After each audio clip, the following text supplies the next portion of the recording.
qui, elle arrête pas de gueuler. Tu te souviens, l'année dernière, on avait de la neige à cette époque-là? Oui.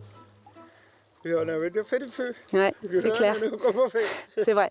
On fait des économies comme ça. Il faudrait qu'on se fasse venir un camion pour nous tous, là. En fait. Non, j'y mets du bois au midi. Ça, c'est pas grave. Bon, allez, bonne fin d'après-midi. À plus. Sandrine comprend le parler bourguignon. Et pourtant, ce n'était pas gagné.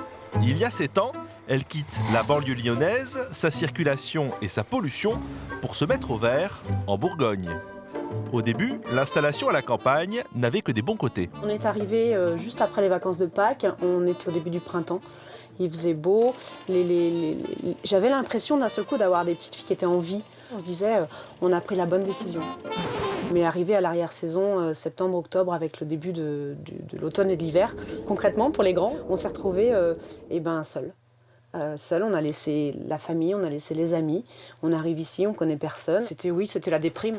Quand elle a voulu réaliser le rêve de toute citadine, avoir son propre poulailler, Sandrine a encore déchanté. On s'est dit, on est à la campagne, on va mettre des poules. Mais on a fait des belles erreurs de citadins. On ne savait pas qu'il fallait le soir fermer. Parce que sinon, le renard, il venait les manger. On avait vu ça. Moi, j'avais vu ça que dans les livres, en fait. Je ne savais pas qu'en vrai, c'était vrai. Tous les voisins nous ont vu faire. Ils ont bien ri. Ils nous ont rien dit. Ils nous ont laissé faire. Et on s'est fait bouffer nos poules plus d'une fois. Ils sont plus d'1 million de citadins, dont 200 000 franciliens, à quitter la ville chaque année pour la campagne. Leur but, fuir la pollution, le bruit et le stress. À l'arrivée, herbes vertes, vaches et tranquillité sont bien là. Mais après une période d'adaptation, on découvre la boue, les rues désertes et le temps suspendu. Alors, la campagne et son doux chant du coq sont-ils faits pour tout le monde? Jean-Pierre est un ex-parisien.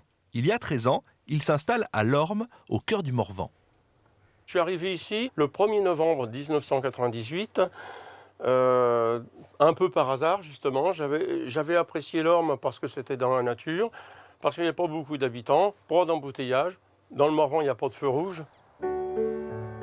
Il pensait avoir trouvé son Eldorado, mais chez lui, la réalité est tout autre. Ici, c'est ma chambre. Alors, il n'y a pas trop de désordre, ça va quand même. Bon, voilà. Bon, un petit luxe, un écran de TV, parce qu'ici, on s'ennuie tellement. Bon, voilà, c'est la salle de bain.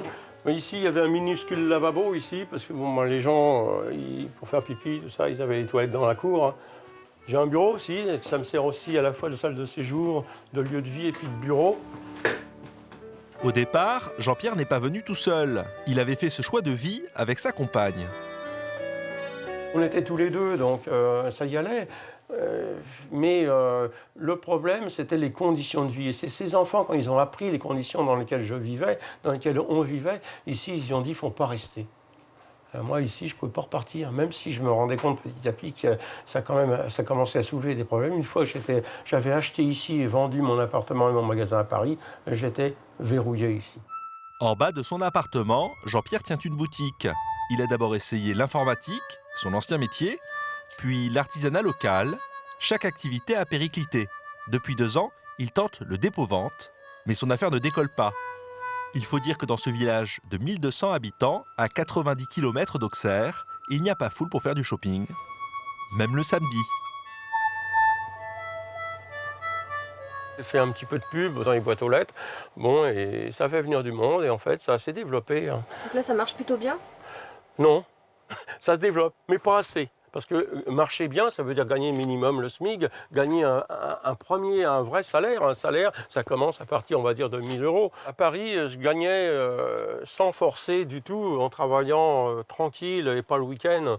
Je gagnais minimum 1 500 €. Ici, vous vous retrouvez avec un RMI de 361 €. Vous n'allez pas loin, vous pouvez pas vraiment, vous vivez pas. Hein. Tous les jours, je me dis, mais qu'est-ce que je fais là? Je veux rentrer chez moi. Jean-Pierre attend de gagner un peu plus pour pouvoir se payer un retour et quitter l'Orme. Certaines communes réussissent à garder ces néo-ruraux. Jean-Louis Rollo est le maire de Luzy, un village situé dans la même région que celui de Jean-Pierre. Chaque année, son canton accueille près de 500 nouveaux habitants. Sa recette est simple. Je pense que ça peut mal se passer, l'accueil à la campagne, si la population n'est pas favorable à cette intégration et si d'autre part, nous n'avons pas un minimum de services. C'est vrai que quelqu'un qui va dans un village où il n'y a plus aucun service, qui doit faire 15 km pour aller chercher le pain, c'est un vrai problème. Une fois par an, avec l'aide de l'association Accueil des villes françaises, il organise un pot de bienvenue aux nouveaux arrivants. Oh, bah c'est très gentil. Voilà, allez. Bonjour les enfants. Alors comment il y en a 3 Oui. Trois enfants.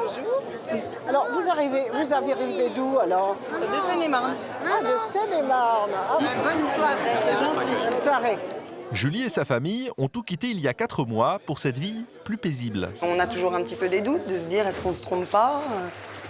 Maintenant, on a bien réfléchi pendant plusieurs années, donc voilà, on a fait ce choix et on est sûr que pour les enfants, c'est le meilleur. Maintenant, on est à 40 km des lycées, des écoles, il y a des bus, il y a des trains, il y a des internats.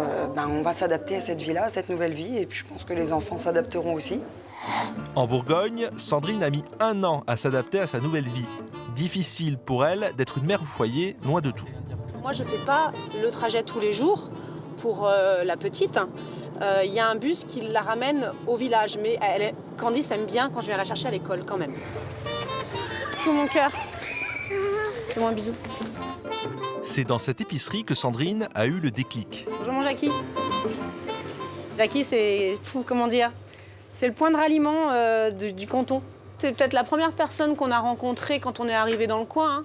Grâce à Jackie, elle a pu réaliser son rêve de photographe tout en s'intégrant dans le village.